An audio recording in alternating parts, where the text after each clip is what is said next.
मैं बच्चों के माता पिता से, पेरेंट्स से ये व्यास गद्दी से निवेदन करूंगा।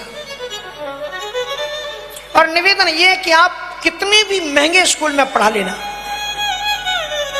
कितने भी कीमती स्कूल में लाखों रुपए लगा करके आप पढ़ाना, लेकिन सबसे ज्यादा महत्वपूर्ण शब्द ये है, ये ध्यान बनाए रखना, वो सोसाइटी कैसी है। जिस सोसाइटी, जिस संगत में बच्चे रह रहे हैं वो कैसी है सोसाइटी। कहीं ऐसा तो नहीं तुमने अपने बच्चों को जो संस्कार दिए हैं कहीं वो वहां पर खत्म तो नहीं हो जाएंगे। मैकाले ने गुरुकुल पद्धति को बंद किया और कॉन्वेंट स्कूल प्रारंभ किया। और कॉन्वेंट स्कूलों में सबसे पहले क्या सिखाया गया? माँ बाप को गाली देना। अंग्रेजी वाले गाली देते हैं क्या? नहीं देते ना। कहेंगे महाराज अंग्रेजी तो हम भी पढ़ते हैं, हम भी कान। ऐसी क्यों बात करते? कथा वाले लोग उलझाते हैं, ऐसी इधर उधर की बातें करते। गाली देते कि नहीं? कॉन्वेंट में पढ़ने वाले लड़के जब घर में आते हैं तो माँ को माँ नहीं कहते, क्या कहते? मम्मी। और मम्मी मानी क्या होता है? इन्हीं से पूछ लो, मम्मी मानी क्या होता है? Death body. पहले दिन में तुमको मम्मी बना दिया गया, इंग्लिश में जानिए, मम्मी मानी डेथ बॉडी। और पिताजी को क्या कहते हैं? डैडी। और अब डैडी थोड़ी कहते हैं, अब तो सीधे ही बोलते हैं डैड। तुम भी गए। सबसे पहले कॉन्वेंट में यही सिखाया जाता है। इसलिए यहां पर कथा में बैठे हुए बच्चों को एक प्रतिज्ञा कर लेनी चाहिए, इंग्लिश भी एक भाषा है, भाषा कोई भी बुरी नहीं होती, हर एक भाषा में अच्छे संस्कार रहते हैं। तुम अंग्रेजी की शिक्षा लेना, लेकिन अंग्रेजों की शिक्षा मत लेना, संस्कार मत बिगड़ने देना। और एक प्रतिज्ञा कर लो आज कथा में कि हम राम की पूजा करते हैं, कृष्ण की पूजा करते हैं। उन्होंने कभी भी अपने माता पिता को मम्मी और डैडी कह करके नहीं पुकारा। हम कितनी भी इंग्लिश बोलेंगे, चाहे इंग्लिश भी बोलेंगे, तो भी अपनी माँ को माँ कहेंगे, पिता को पिता कहेंगे। कुछ करो तो कथा में आकर के, केवल हाथ पर हाथ रखने से थोड़ी तुम्हें पुण्य मिल जाएगा। कथा एक परिवर्तन देती है दिशा में। एक चीज तो परिवर्तन करो, इसमें कौन सी कठिनाई है? तुम अपने बच्चों को सिखाओ, लेकिन हमारी अंग्रेजी तो इतनी अच्छी होती है। एक तो पूछो कि भैया घर में हमारे 2 ब्रदर हैं, 1 सिस्टर है, हाँ, क्या जरूरत है तुम्हें इंग्लिश बोलने की? जबरनी इंग्लिश बोल रहे हैं, हमारे ब्रदर हैं, सिस्टर है। नहीं, वो एक यूट्यूब में बच्चों ने सुना होगा, कहते कि तुम्हारे पिताजी को क्या कहते? फादर। मम्मी को क्या कहते? मदर। चाचा को कहते चादर। क्या जरूरत है कि ऐसी बोलने? जितनी आती है उतनी काम की है। पढ़ने की नहीं का मतलब ये थोड़ी कि तुम माँ बाप को मम्मी और डैडी कहने लग जाओ। माँ में कितना माधुर्यता है। माँ कहते से ही करुणा की वर्षा हो जाती है, दया की वर्षा हो जाती है, वात्सल्य की मूर्ति माँ सामने आ जाती है। और मदर का मतलब ये है जिसने माँ को दर दिया हो, जैसे दाल को दरते, ऐसे ही मदर। इसलिए पहले तो कथा में संकल्प ये लो कि माँ को मदर नहीं, मम्मी नहीं, माताजी कहेंगे, पिताजी कहेंगे। किसी भी देश को नष्ट करना हो, उस देश को नष्ट करने का सबसे अच्छा तरीका है कि उसकी भाषा को नष्ट कर दो। और जो ही उसकी भाषा नष्ट होगी तो उसकी भाषा में जितने भी लिखे हुए आदर्श ग्रंथ होंगे वो सब अपने आप समाप्त हो जाएंगे। हमारे 2-1 पीढ़ी और आने दो, लोग ऐसे पैदा हो जाएंगे जिन्हें हिंदी पढ़ नहीं पाएंगे, अभी नहीं पढ़ पाते बहुत से लोग। इसलिए कोशिश करो कि भले ही कीमती स्कूल में ना पढ़े, लेकिन सभ्यता और संस्कार बच्चों के बने रहे, वही सबसे बड़ी चीज है। रुपया पैसा कोई बड़ी चीज नहीं है। इसलिए रावण के संस्कार बिगड़ गए। विश्रवा ऋषि को पता लगा पुत्र तो उसी समय माली दैत्य लेकर के, और विश्रवा जब वहां पर गए तो देखा उसका रावण शराब पी रहा था, वेश्याओं में नृत्य कर रहा था, जिसको उन्होंने 12 वर्ष की अवस्था में चारों वेदों को रटा दिया। अपने 5 सुलाते थे विश्रवा ऋषि, बेटा उठ जाओ सुबह हो गई। 12 वर्ष की अवस्था में पिताजी ने ये हम रावण की विशेषता मानते हैं, रावण की विशेषता नहीं थी, उनके पिता की विशेषता थी कि उन्होंने उसको अपने बेटे को चारों वेद रटा दिए थे। रावण को जब मदरा की बाटल पकड़े हुए देखा, वेश्याओं के बीच में नृत्य करते हुए देखा, विश्रवा ऋषि रो उठे और भरी सभा में उतर करके जोर से थप्पड़ मारा उसको। खबरदार बेटा, अब पिता की दहलीज पर कदम मत रखना, मेरे पास तुम सकल सूरत दिखाने मत आ जाना। रावण डर के कारण पिता के पास नहीं गया। विश्रवा ऋषि का अंतकाल जब आ गया तो पिता से प्रेम करता था रावण, नहीं माना, आ गया। और फिर पिता ने भी आंखों से आंसू निकल आए अपने बेटे को लेकर के। बेटा एक बात मैं तुझे बता दूं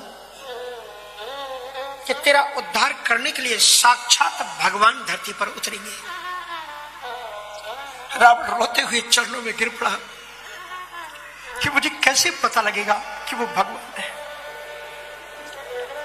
कहा जब राजा जनक की बेटी सीता का स्वयंवर हो, वहां तुमको पहला दर्शन होगा।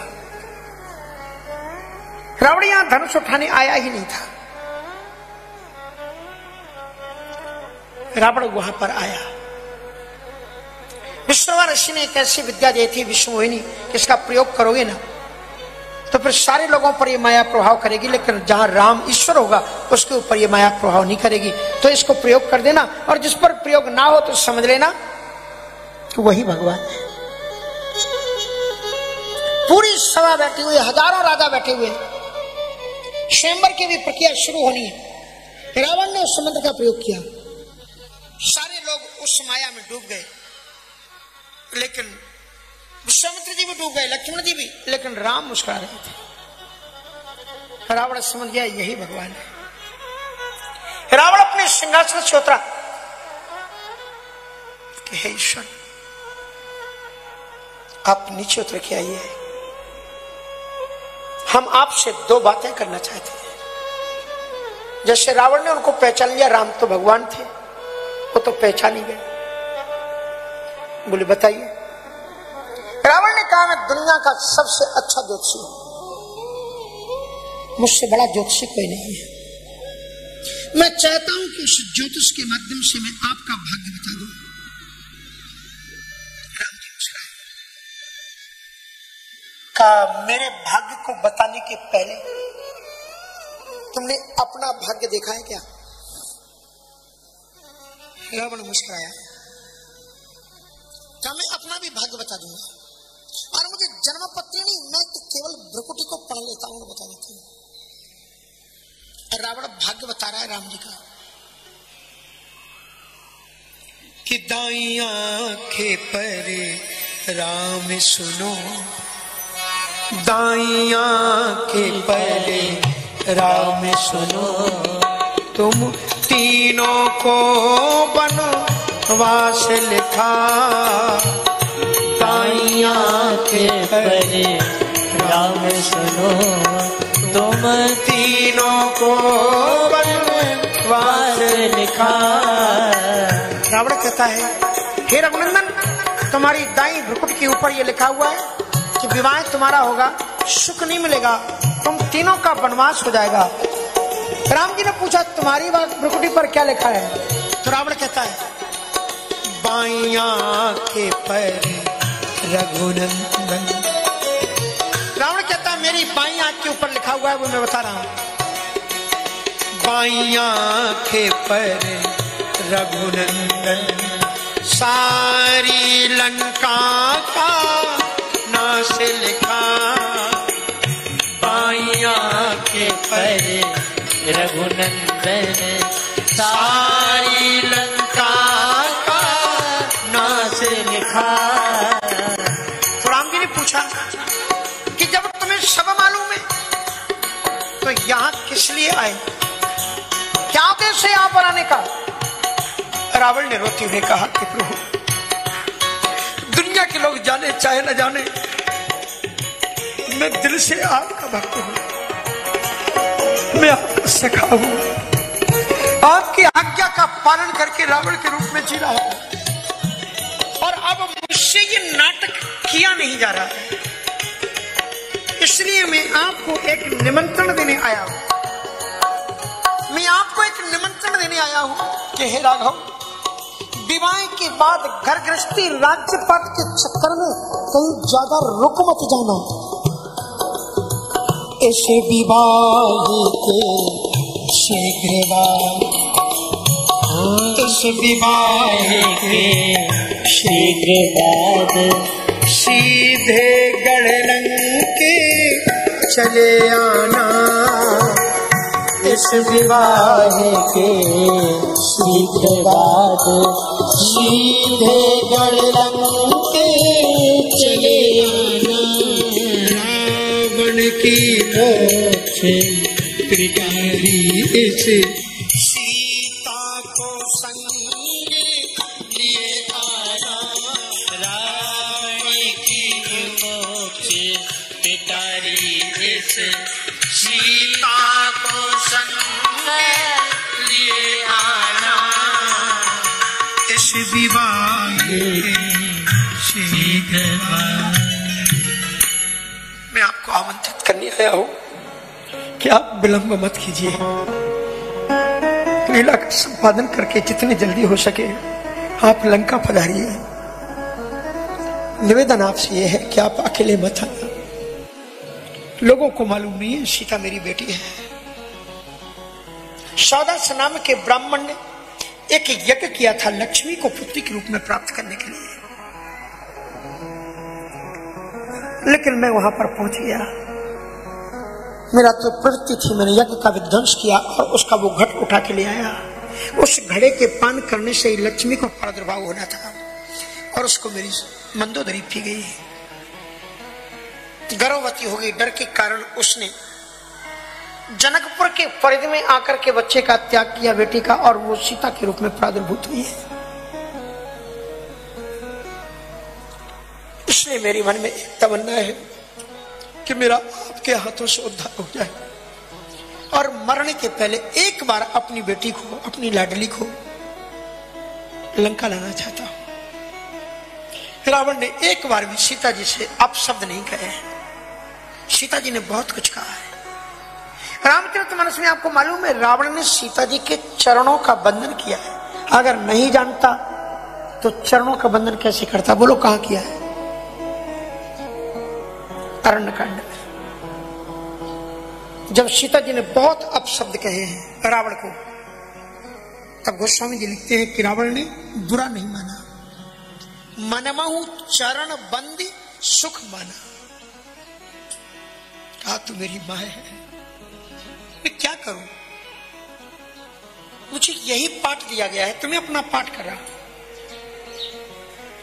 एक बार मंदोदरी ने कहा कि तू 10 सिर वाला है, तुझे ये नहीं मालूम कि राम कौन है? रावण ने कहा तू बार बार मुझे आजा मंदोदरी, एक बार बैठ जा, मैं तुझे बताई दूं कि मैं राम के बारे में कितना जानता हूं। तेरे पास में 1 सिर है, तू जितना राम के बारे में जानती है, मेरे पास में 10 सिर हैं, मैं 10 गुना राम के बारे में जानता हूं। क्या जानते हो तुम? कहां जानामि लक्ष्मी सीता, मैं जानता हूं कि सीता साक्षात लक्ष्मी है। रामम चा मधुसूदना, मैं ये भी जानता हूं कि श्याम मधुसूदन है। तो बोले तुम्हें मौत नहीं मालूम? कहां बदम च जानामि निजम दशांशपि, मैं जानता हूं कि मेरे 10 सिर कटेंगे, मैं मरूंगा। बोले फिर? बोले तथापि सीताम न समर्पयामः, फिर भी मैं सीता को समर्पित नहीं कर सकता। बोले क्यों? कहा बोली एक फिल्म है, ये एक मूवी है और इसमें सभी पात्रों को अलग अलग पाठ दे दिया गया है।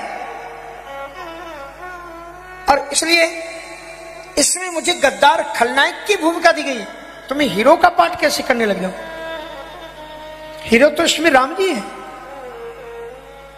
और ऐसा कहते हैं जिस फिल्म में गद्दार पट जाए वो फिल्म फ्लॉप हो जाती है। इसलिए रावण कहता है कि मैं ऐसे गद्दार की भूमिका करूंगा, ऐसे खलनायक। गद्दार नहीं, रावण गद्दार नहीं है, खलनायक है।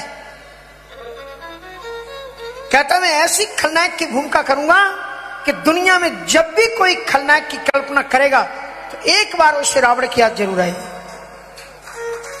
इसलिए किसी भी तुम फिल्म को देख लेना, किसी भी कहीं ना कहीं आपको रावण के डायलॉग मिल जाएंगे, कहीं ना कहीं रावण का एक्शन मिल जाएगा। हर एक फिल्म में यही तो दिखाते हैं कि हीरोइन का किडनैप किया जाता है, यही तो दिखा। रावणी का तो काम दिखाते हैं, फिर युद्ध करते हैं, मनाते हैं पहले, फिर युद्ध करते हैं, यही तो दिखाया जाता है। तो कहने का मतलब रावण कहता है कि मुझे इसमें खलनायक की भूमिका मिली है, इसलिए मैं ऐसा करूंगा इसको कि जितना लोग राम को याद करेंगे मुझे भी लोग याद करेंगे। विष्णु पुराण में तो कहते हैं, रामचरितमानस में भी कहते कहे से बहुर रावण अवतारा, रावण को अवतार बताया। अवतार उसे कहते हैं जो अपनी इच्छा से नीचे उतरे, उसका नाम अवतार है। राक्षस को अवतार नहीं कहते, वो अपनी इच्छा से। राम जी ने कहा आ गया, और इसलिए वो कहता है कि इसमें मेरा पाठ यही है, इसलिए मैं सीता को समर्पित नहीं कर सकता।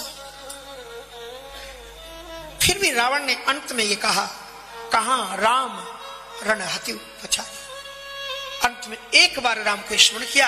रामचरितमानस में लिखते हैं कि रावण के प्राण जब निकले तो वो कैसे थे? बोले तासु तेज समान प्रभु आनंद। श्री राम जी के मुख समान ही उसका तेज था।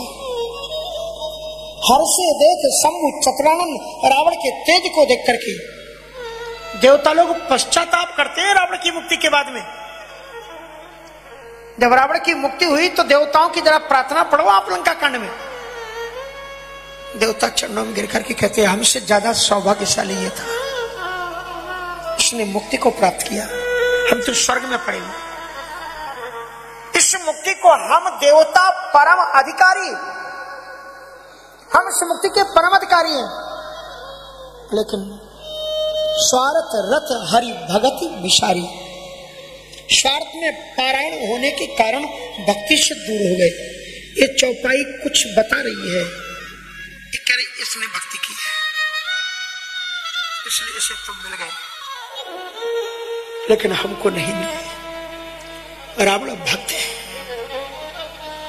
अब ऐसी भक्ति आप मत करना। राम में और रावण में कोई अंतर नहीं, एक ही जैसा काम है। एक संस्कृत जगत के बड़े सुंदर साहित्यकार हुए, उनका नाम है आचार्य मम्मट।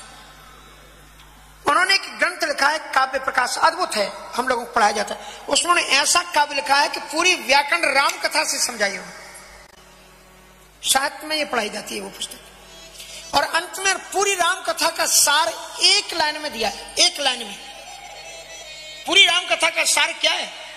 कल से कथा में आने की जरूरत ही नहीं, पूरी सार आज ही बता दे रहे हैं। क्यों जी, ठीक है कि नहीं?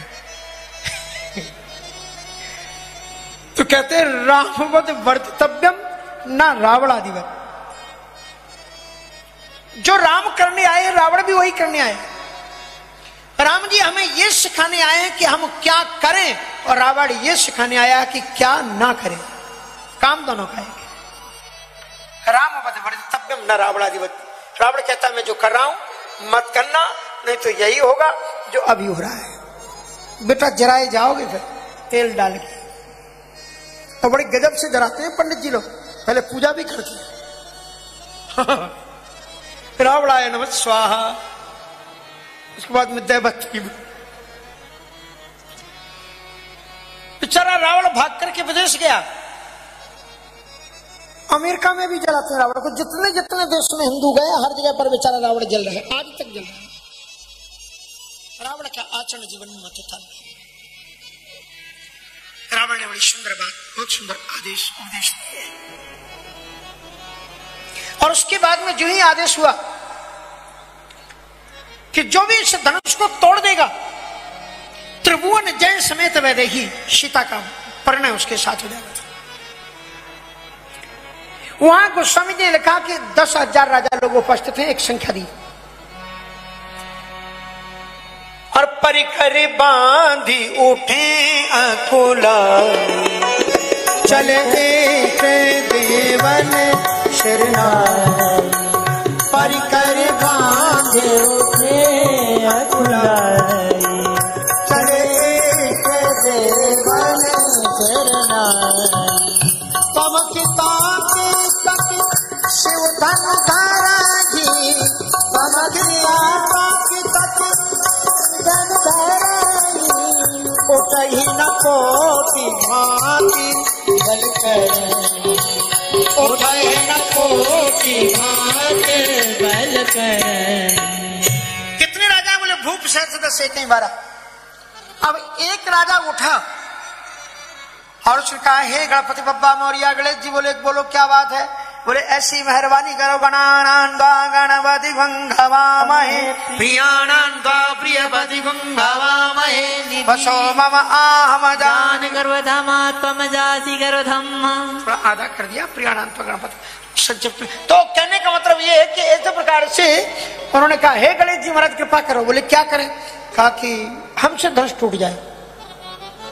गणेश जी प्रसन्न होकर कुछ सोचते, तब तक पीछे कितने राजा रह गए? 10,000 में से एक गया। 9,999 हाथ जड़ करके बोले, हे गणपति बप्पा मौर्य। बोले क्या बात है? कहा वक्रतुंड महाकाय कोटि सूर्य समप्रभा। बोले बोलो तो सही, कहना क्या चाहते हो? बोले इससे धनुष ना टूटे।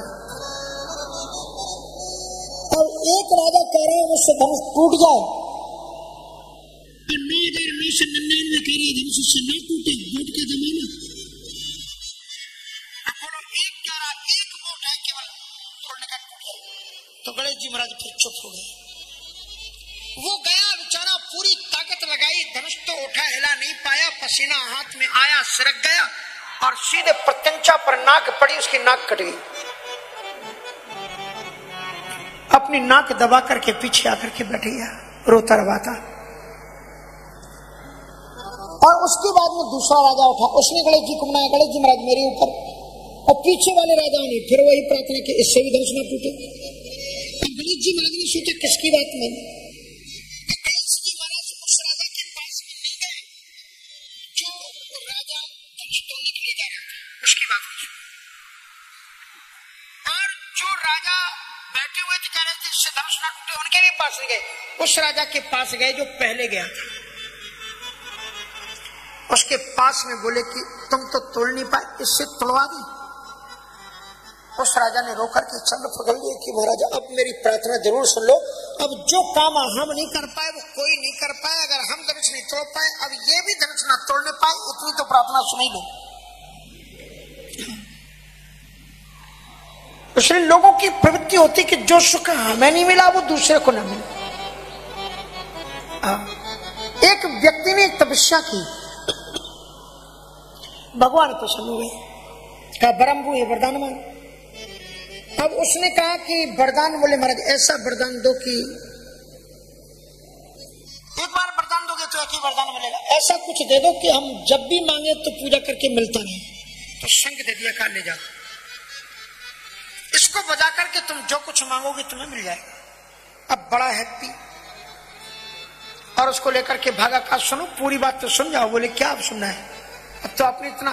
बोले नहीं, इसकी एक नियम है कि तुम जो कुछ मांगोगे वो तुम्हें तो मिलेगा, लेकिन उससे दुगना तुम्हारे पड़ोसियों को मिलेगा। उतना सुनते ही मस्तक ठोका, बोले भूखे हम मरे, व्रत हमने किया, घर परिवार हमने, और मौज चक्के पड़ोस के लोग उठा, हम बजाएंगे नहीं। ले जाकर के रख दिया, श्रीमती जी से कह दिया धोखे से भी कुछ मांग मत बैठना। बोले क्यों? बोले तुम्हें जो मिलेगा दुगना पड़ोसियों को मिलेगा। श्रीमान जी बाहर चले गए। जो श्रीमती जी थी वो बड़ी शांति सहिष्णु धर्मवती थी। कहा दूसरों को सुख मिले तो मिले, हमारे बच्चे भूखे क्यों मरे, अपन को बस खाने पीने को मिलता है, दूसरों की क्या मतलब। व्यक्ति अपने अभाव से जितना दुखी नहीं होता उतना दूसरे के प्रभाव से दुखी हो। यार इसके पास में इतना अच्छा क्यों है? अब वो चला गया, उस पत्नी ने शंख बजा के हे भगवान कृपा करो एक बच्चा तो मिल जाए। सो दो बच्चे उनकी गोद में आ गए। भगवान झोपड़ी में कब तक रहे? कम से कम 3 ही मंजिल का मकान मिल जाए। पड़ोस के 6 मंजिल के मकान खड़े। बच्चे को लिए दूध कहां से पिलाएं? एक गाय तो उनके यहाँ, दूसरों यहाँ 2-2, एक गाड़ी तो दूसरों के यहाँ 2-2 गाड़ी। श्रीमान जी बाहर गए थे, लौट के आए, 6 मंजिल लगा कि गवर्नमेंट ने कोई योजना चला दी, सबके मकान ऐसे बने। देखा कि उन्हीं का मकान नीचे। बोले अरे जी गवर्नमेंट की योजना नहीं, ये तो हमारे हाउस मिनिस्ट्री की योजना से हुआ है, श्रीमती की योजना से हुआ है। कहा नहीं मानी ना, शंख बजा दिया ना। बोले हाँ शंख बजा दिया, अब अपन को क्या करना, दूसरों को सुख मिल रहा है तो मिलने दो, अपन तो सुखी है ना। कहा नहीं तुम्हें नहीं मालूम शंख बजाना कैसे बजाया जाता है, अब हम तुम्हें बताते हैं शंख कैसे बजाते हैं। सो उन्होंने कहा कि हे प्रभु जी हमारा घर जैसा था वैसे हो जाए। उनका घर तो वैसे हुआ, दूसरों की धरती में चले गए। अब बोले कि महाराज मेरी एक आंख गोविंदाय नमो नमः हो जाए। उनकी तो एक ही आंख गोविंदाय नमो नमः हुई और पड़ोसियों की दोनों आंखें सियावर रामचंद्र की जय। एक और वरदान मांगा भगवान ने, एक और कृपा करो कि मेरे दरवाजे पर, बिल्कुल दरवाजे पर देहली के सामने कुआं खुद जाए। दूसरे के दरवाजे पर 2-2 कुएं। अब बेचारे घबरा करके लोग, अंधेरा छा गया, हो क्या गया, भागे घर के बाहर, तो आगे कुआं सो धड़ाम से उसमें गिरे। और कोई पहले से बच जाए तो दूसरे में गिरे, और वो ओचक उचक के कहे कि आनंद आ रहा है, मजा आ रहा है। दुनिया में ऐसे भी कुछ लोग होते हैं